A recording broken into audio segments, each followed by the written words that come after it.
If you're looking for Magic cards, look no further than Flipside Gaming. They have all the latest Magic singles and product that you need to actually leave the house and battle in Magic the Gathering. And right now, if you would like to save 10% on your orders from Flipside Gaming, use the promo code CGB at checkout. That is promo code CGB. Hello and welcome back to another day in the arena. It's me, it's CGB, and today we're looking at a Naya token deck that was played in a recent event. I'll tell you about the event a little bit.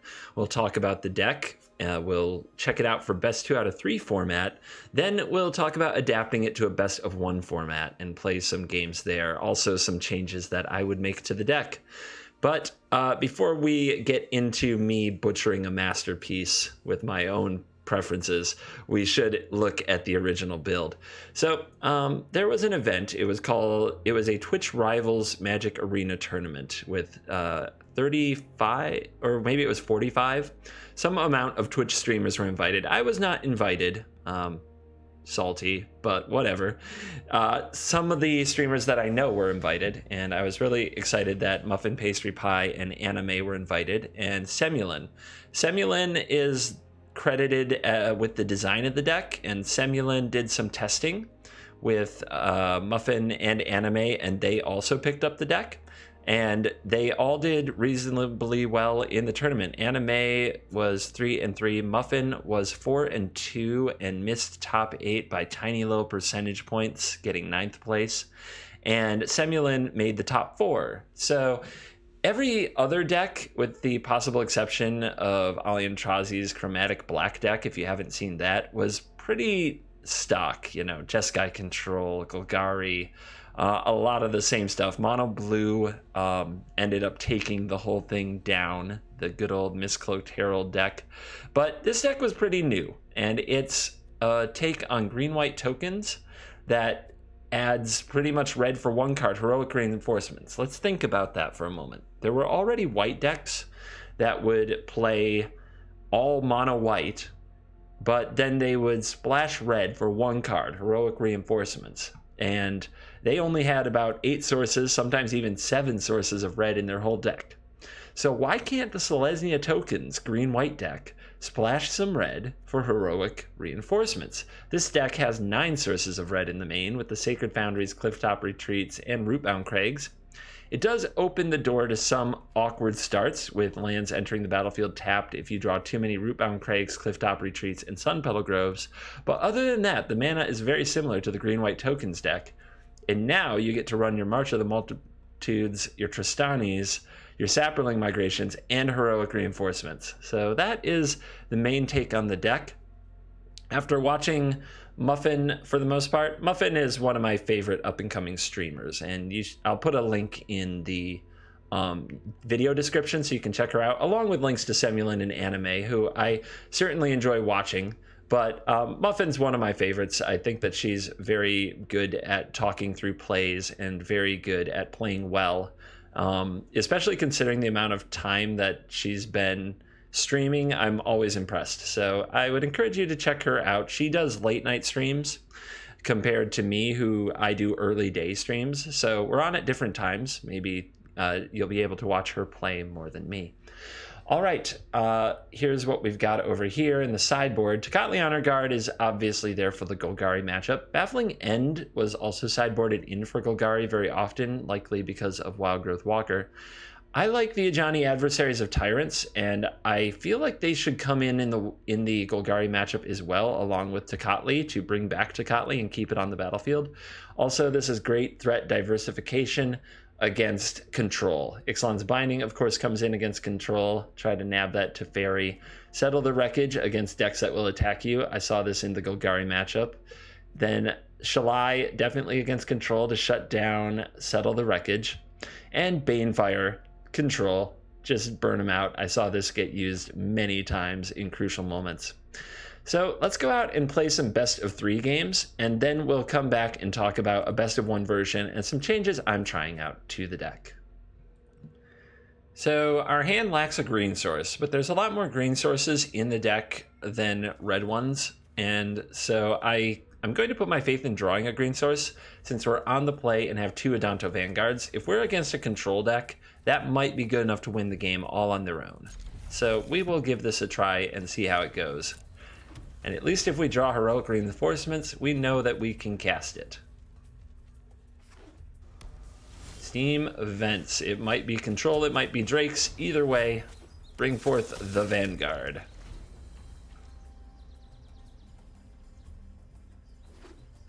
And tap land certainly feels like Jeskai control. If they don't run enough Seal Aways, and if we don't walk into it, Settle the Wreckage, the Vanguard can really put a beating on Jeskai control all by itself. So even if we don't draw another green source, we may be okay. And right now, the opponent doesn't even know that we're a green tokens deck. We'll see if we can finish the game without giving that information away. If our opponent was staring at all 4 Deafening Clarions in their hand, we still wouldn't care very much. Okay, maybe we would. Paying 8 life a Clarion would add up very quickly, which is why I do support a little bit of burn in Jeskai lists right now. Alright, let's try getting in there. If there's a... Okay, no Seal Away. So, our opponent doesn't have blue mana open. Let's go for a Legion's Landing. And let's go for another Vanguard. And let's pass the turn. A flipped landing can be so good against Jeskai control as well. And the tapped land certainly says no Settle the Wreckage. So let's keep that in mind going into the future turns. There's the Clarion. And yeah, we're going to pay a lot of life. But we're going to do it gladly. It's a lot of life. We can only save a Vanguard one more time, which I guess is what our opponent might be excited about. So we draw a green source. Do we want to deploy a Shanna? It's not the best against Jeskai control.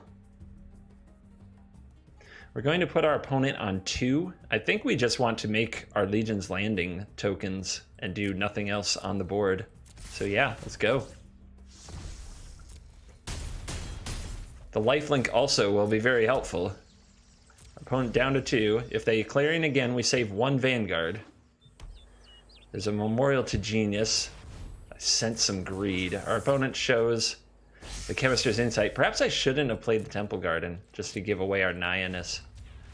And that is a concession, which makes sense. We were swinging for more than lethal. So into game 2, Jeskai control. You get Banefired, you get Shallide, you get Bound, you get Ajani'd.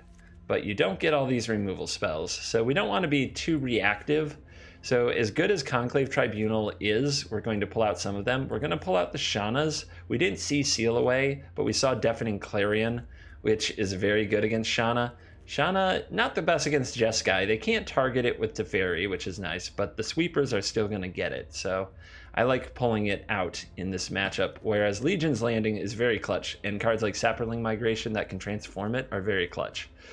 So what else? Benalish Marshal is another card that's just kind of a really good target, and we don't really want to give our opponent good targets. Now, we do have some issues. We have curve problems. We have some big X spells. We have only a small number of early plays now, like 20, and then we have a ton of like 4-drops. So we are weak to counter magic, but usually the opponents don't sideboard in a ton of counter spells against us, and they don't usually bring in negate either. So I think it's okay. Let's go find out how it goes, but we have to be really sensitive to how many lands we draw. If we draw too few lands, we have to mulligan no matter what, because our deck is much more reliant on land drops now than it was before. I think we can expect some Seal Aways to make the cut. So, or to come in from the sideboard, I would say. And I think this hand is completely keepable. I don't love the Tribunal in the opener, but we'll see how it goes. We'll see how it goes. Our opponent didn't show us like a Crackling Drake or any plays like that.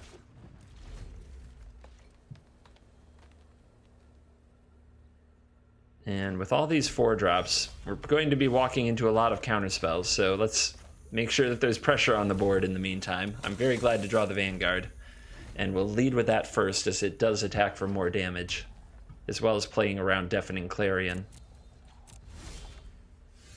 All right, so we don't want... Let's see if the opponent will counter this migration or not. If they counter it, we definitely attack. If they don't, we have a decision to make. All right, they sabotage it. We got to get the counters out of their hands. We're a much more expensive deck. And this is one of my fears with Conclave Tribunal in the control matchups, is it's so reactive. Drawing multiples of them is never good. So perhaps shaving even more on those might be the play. There's Ixalan's Binding. Well, maybe I spoke too soon, but we'll see. We have to actually draw a land or get some creatures on the board to make Conclave Tribunal a thing. So there we are, missing a land drop, something I was pretty worried about.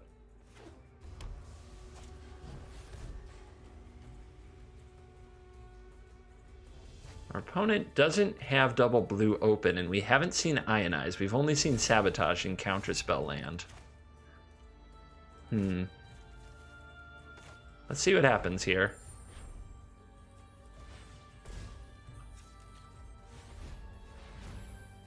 If this eats a Counterspell, that is just fine with me at this stage of the game. And it looks like that's going to resolve. Give me your Binding, please. Now let's hope that Binding doesn't come down, a second Binding on the Conclave Tribunal. That would be very bad. But in the meantime, we have some creatures on the board, which is what you need. Memorial Genius returns. Second Binding. That's so mean. That's so mean. And another reason to cut another Tribunal.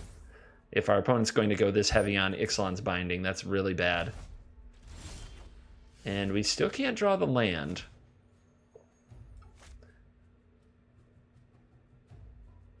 We could double March, which isn't that different from casting a Migration, except for the fact that March is doing nothing while we're mana screwed. So I think that's a pretty good play.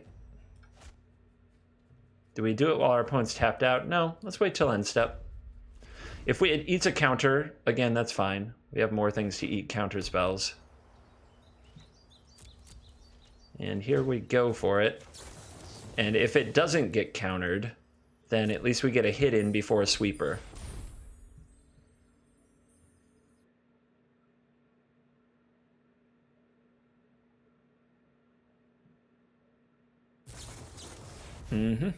All right, so no Deafening Clarions right now.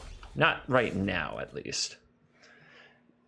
Is this a spot for Ajani and just pump our creatures? Or a Shalai? I suppose Settle the Wreckage is available. Let's see what happens. They just had a counter. Do they have another? Resolves. All right. Plays around Deafening Clarion and counters Settle the Wreckage. The opponent will have to find a solid answer to a solid threat, which sometimes they cut in these matchups. Okay, Crackling Drake. That is an annoying card that our Shalai can't attack into, but let's go for Ajani now.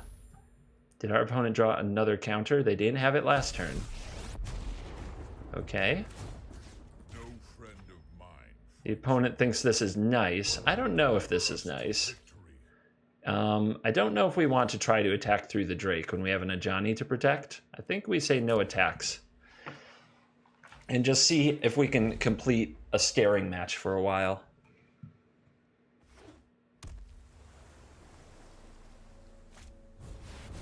Rawl. Rawl does 4 at the moment. And Rawl can't target anything but Shalai. So if the opponent doesn't kill Shalai here, if they plus Rawl and don't play a spell, I think we're in an okay spot. The weight is killing me. Let's see. We haven't seen what their spot removal is, other than the Ixalan's Binding. That's the only thing we've seen in their spot removal camp, and they ditch a Syncopate, making the Drake 5 power.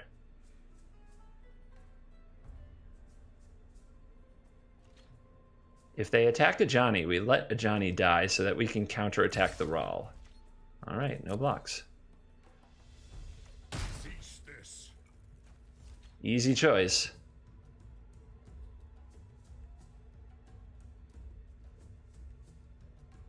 There is a chance of a seal away, but we have to take it at this point. We're not at the point where playing around things is going to go over. And okay, there's a Clarion. At least we still have our Shalai. I think it's time to do History of Benalia while the opponent's tapped low.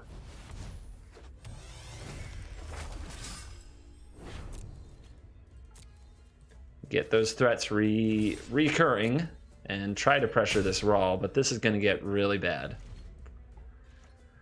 Very quickly. We're probably very low percentage in this game. We can't even heroic reinforcements. We didn't draw a red source.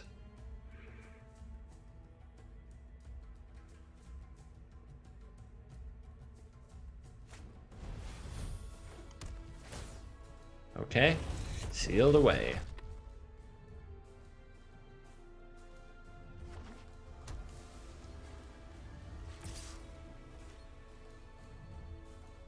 Crackling Drake comes in for 6. It's a quick clock.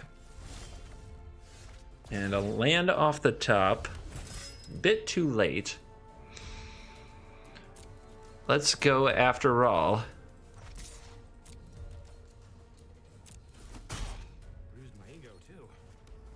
And play the land. Let's play the... We can't play around a sweeper anymore, so... Let's go for broke. Let's make some Saprolings. I have a feeling that the opponent has another sweeper, but we'll see. They didn't try to defend Rawl, so they're probably feeling good about what they're going to do to us this turn. Decisions. There's definitely some argument that we could have done more face damage. But, yeah, there's the Clarion. That's good enough for me. All right, so that game was defined by not hitting our 4th land drop. Is it going to happen again? One way to find out. So, I don't think that Shanna would have made a difference in the game. Now that we know that our opponent is binding city, did we just get unlucky drawing both tribunals? I think so. What is is there anything else we could do to make more land drops?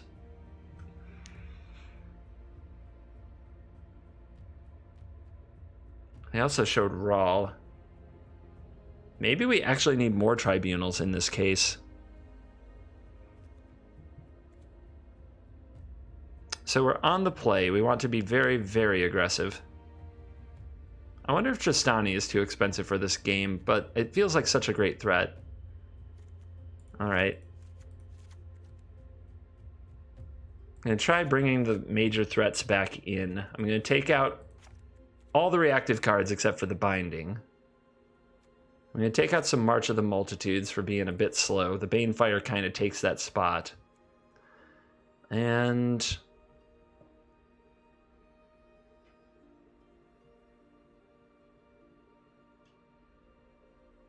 yeah, I'm even going to cut... oh, the binding can be very good, though. What do I never want to draw too many of? I guess I'll cut one of the Shannas. No, it can't be bound. It's a tough trim. I think I'll trim one of the Ajanis. No, I like the Ajani. One of the Tristanis. All right. As aggressive as possible. Let's do this. We're on the play. We can do it. It's not because I hated my plan from the last game. It really is because we're on the play. You should at least consider the play to the draw when, oh my god, when sideboarding. But it doesn't matter if you can't get keepable hands.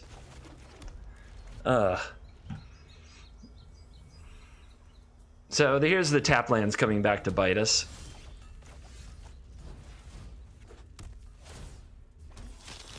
And definitely taking out our aggressive start. This is so brutal because now we'll probably get Clarioned before we even get to try to attack. But we'll at least make it happen. We'll make them have it on 3. If they don't, that's really good for us. So cross your fingers. Didn't have it. Okay. Flipped. and not casting spells into Sinister Sabotage mana, just making tokens. We saw last game they kept Sinister Sabotage in the deck. There's definitely a case for cutting it against decks that can do this playline against you, but they did not. Deafening Clarion's here. All right, that's gone. Now we'll make a Vampire.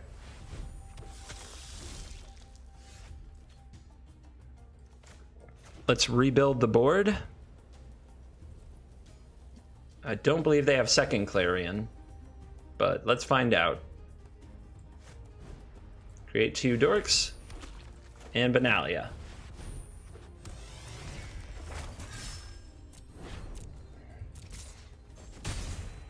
And try to set up for very heroicness. If they do sweep the board, we're probably coming out with something like heroic reinforcements. And we still would get a Knight token. Okay, Binding. That's going to be a bit too slow. You will suffer greatly for this.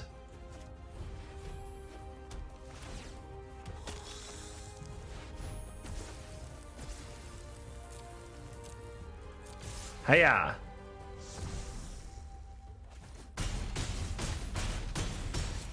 Lethal. As Sem and Muffin and Anna say, it's always lethal. Heroic reinforcements, don't bother with the math. It's always lethal. Okay, back to the deck builder. Now we're going to talk about the version I'm working on for Best of One. Best of One is a very different animal, but obviously the rules of Magic and most of the rules of deck building still apply. But you have to make a few changes and a few concessions. So here's what's up. You want to really limit the number of draws that you can get that are unfunctional, because in Best of One, everything has to be smooth. You have to, at the same time, maximize the most key cards to your deck while reducing those cards that aren't necessarily key, but are very complementary. So I'll give you an example of what I'm talking about. The following cards, despite being legendary, are key to the deck. Legion's Landing. This is very key to getting to land drops 5 and 6. Heroic Reinforcements. This is a very lethal swinger. Obviously, History of Benalia, a super powerful card. Tristani Discordant. I went up to a 4 of because I always want the Anthem effect in rebuild at any point of the game. And March of the Multitudes, because once the game starts going longer, you need to drop bombs, and this is a bomb. Now, what isn't as important there are really just a few of the complementary spells, and this is where you should be shaving.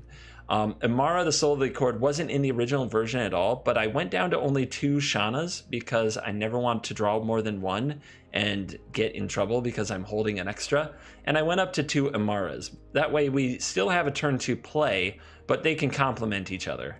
Also, we shaved a Conclave Tribunal to make room for the other Amara because I never want too many removal spells. As you saw in the Jeskai matchup, you can just flood on removal spells, and especially a card like Ixalan's Binding can really get you.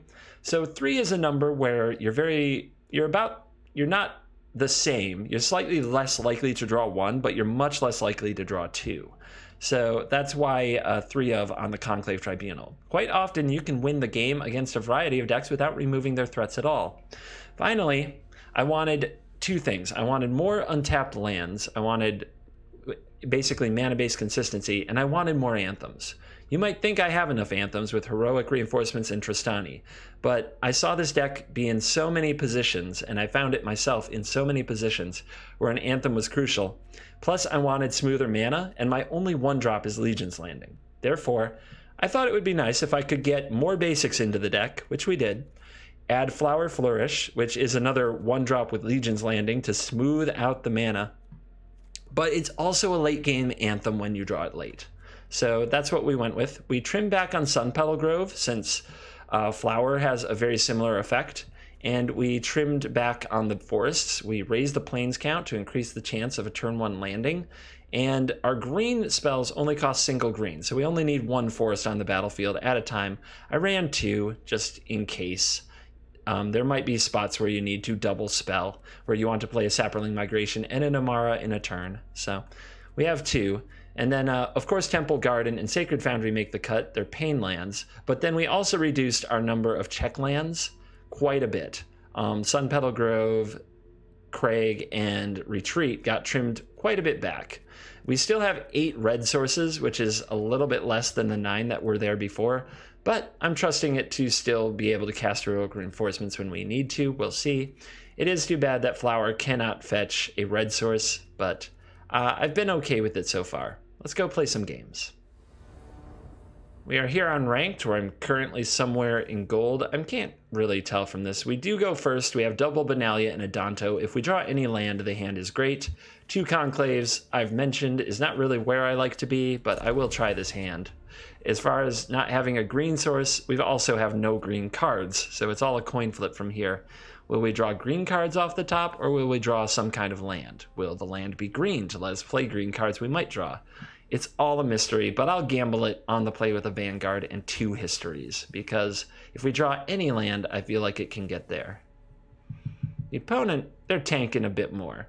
Wish I could click this and know what the rank is. Forgive me for not paying enough attention. Like, is this gold rank 2 and this rank 3? I really can't tell. I can't tell. I'm sure some of you are typing furiously away in chat. Go ahead. By the time you watch this, it will be...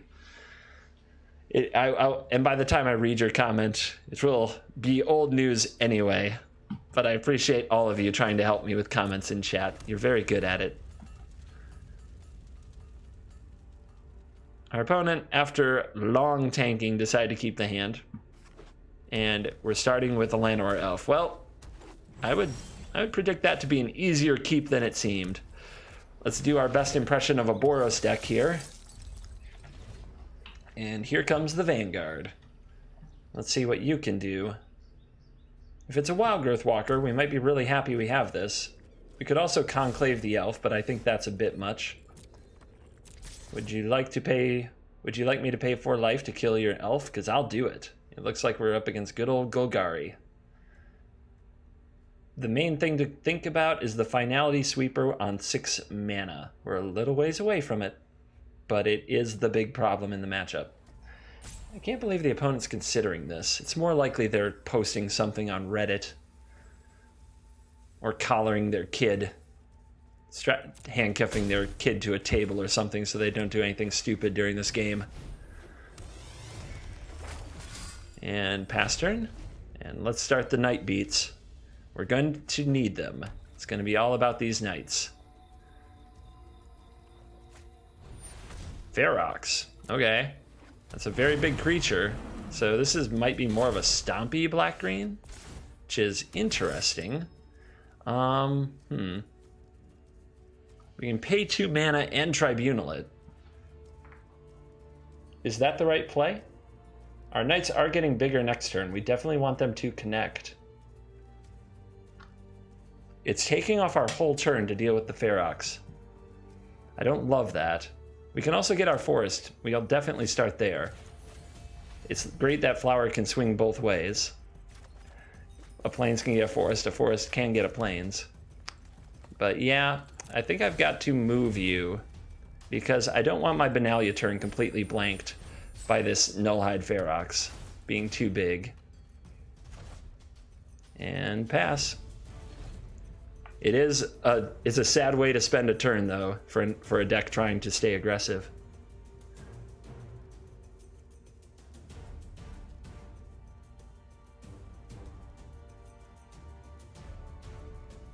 Man, would a Vivian Reed be nasty. Don't do it. Please don't do it. Okay.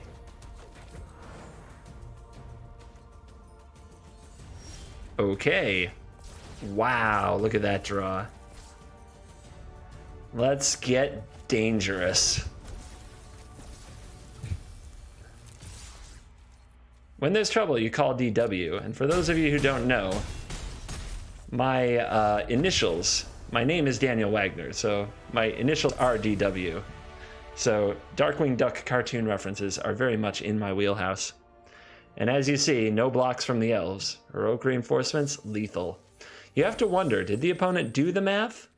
Or was that like a concession? Was that like a concession? Or were they just hoping, were they like, hey, that can't possibly be lethal. I will untap, I will have finality. I don't know. We will never know. This is painful mana, but is mana that we keep. Because we can go landing into Saproling into flip, if all goes well. On the draw, though, that's pretty rough. Well, what's going on today? Look what we have here. More elves. I am a little nervous that we don't have a good, like, mid-range hitter like Benalia in this hand. I would hate to stall out, but there's no Wild Growth Walkers, so that's okay. Check that. Oh, but they send it to the bin. So there's probably not much more Explorer either. There's probably a great need for land, is what I can infer from my opponent's plays so far. Well, this is a pretty easy Saproling Migration. Next turn will likely be a March of the Multitudes, trying to set up for drawing a Heroic Reinforcements. But we'll see how it goes. Cast down your token. Okay. And there is a land. The opponent with a huge mana advantage, but they're staying home, no attacks. Yeah, I guess it's March time.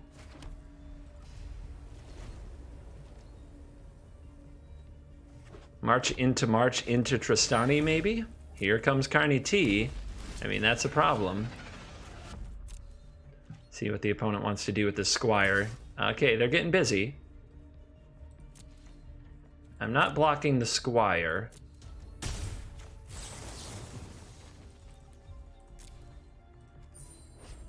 Here, Marchy. So we could charge in, but I don't really like that play. I want to go March into March. Hopefully there's not a finality. If there is, there's nothing we can really do. But if we go March into Tristani, that will be a challenge. Cast down. Okay, in response, and it's their last card. This is a March for 5.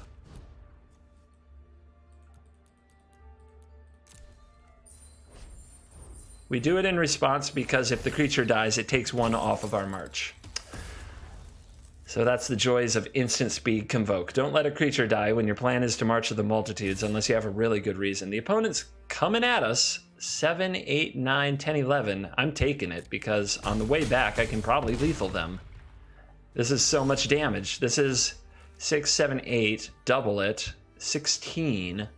I guess that's not lethal, but it's so much it should completely swing the game, especially because these have lifelink.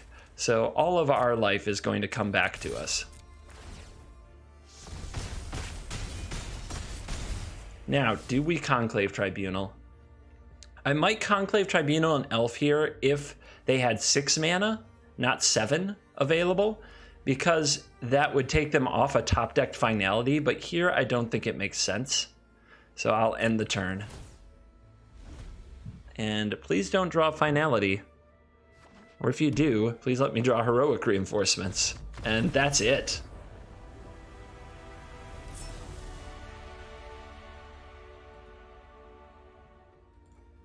All right, our hand has a Vanguard and Mara. And like this, it goes wide and it has our colors, so we'll keep it.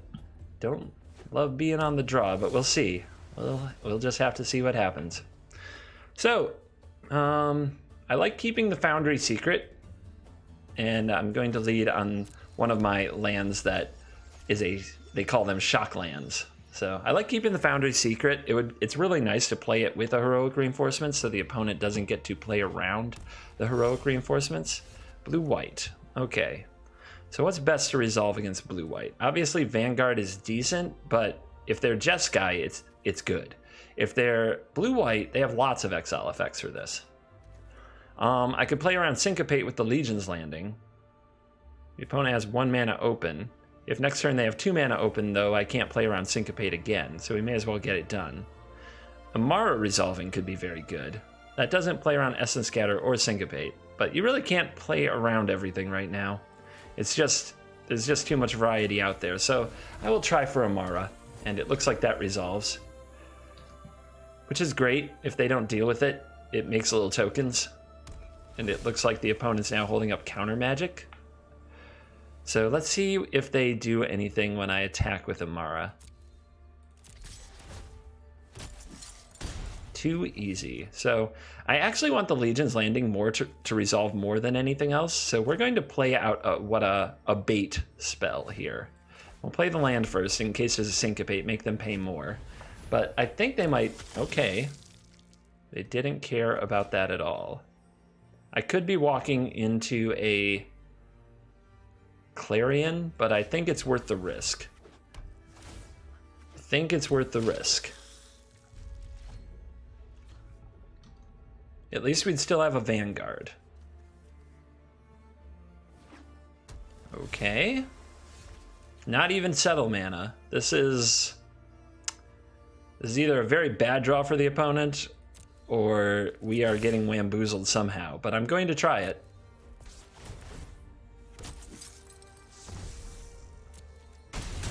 Hit. Okay, I'm not committing anything else to the board then. I'm just going to sit back and use Adanto the first fort and assume my opponent is holding like 10 copies of Devious Cover-Up. Is this the Clarion? They found red mana. There is the Clarion. Let's go indestructible and resolve. And pass, pass, make a token. All right, I'm going to play my land first to play around Syncopate. The opponent hasn't had a counterspell yet, so let's see if they have one now. Uh-oh. That's a lot to deal with. Let's see. I don't think Teferi will save you. I don't know what hand our opponent kept, but I don't think it was a keeper. Just so slow to the board, no counter magic. Appeared to be missing a red source. Perhaps they were just really greedy with the Clarion. You can't really tell. Anyway, Teferi shows up in time to die.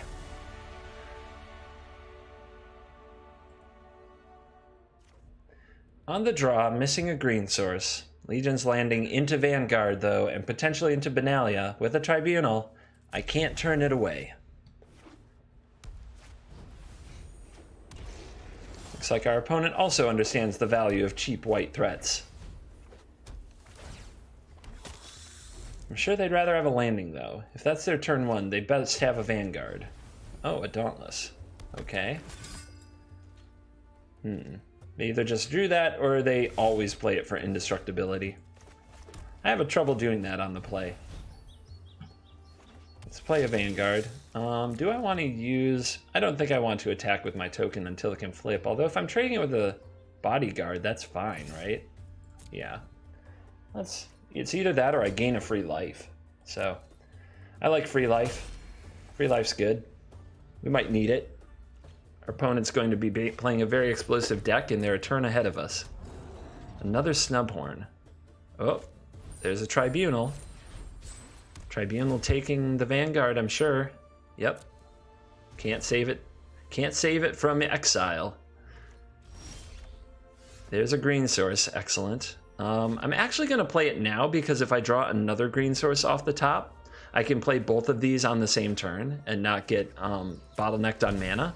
So I'm going to take that risk when deploying this History of Benalia. I have to pay 2 life for it, but our vampire's working on the problem. Our vampire sees that we're in need of life. Is going to go get us another one. But that's one of those little plays where it might not matter at all. We might not draw a green source, and we might not want to make this play anyway, but some amount of the time, it matters. And when it matters big time. All right, there's a Benalish Marshal. We're going to have to take that out. Oh my gosh, we did it. We actually did it.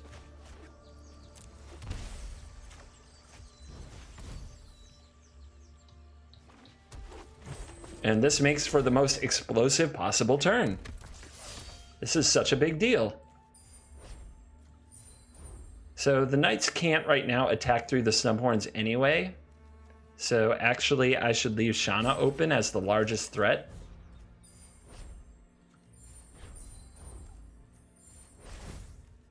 But yeah, that's always one of those things where I wonder what percentage of the casual Magic players and people who watch my videos and are thinking about getting better at Magic and want to play very well, I wonder what percentage of them miss that play, like paying 2 life for the Temple Garden instead of playing the free planes in that spot. I really don't know.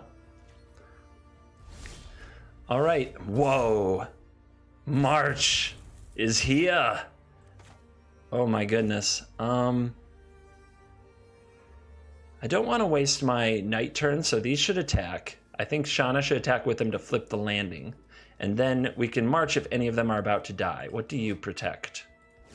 You are protecting this Snubhorn Sentry. All right. So we'll play the land first because we might want to march in combat if the opponent is killing one of my knights. And if they don't block Shanna, oh my god. Oh my god, the damage. Instant speed March of the Multitudes on Shanna is so good. That's it. That's the blocks. 1, 2, 3, 4, 5. Okay. 1, 2, 3. So then we start 1, 2, 3, 4, 5, 6, 7, 8. That vigilance coming in super handy. The opponent says your go. Oh, I know, but you don't want to see what I'm doing. You don't want none of this. You're going to be very freaking sad about it. Yeah, you're going to see what took so long. Look at them spamming your go at me. Yep. Keep it coming. Let the salt flow through you. Oh my god, Shanna for 15. That's 19. That's lethal. Oh my god.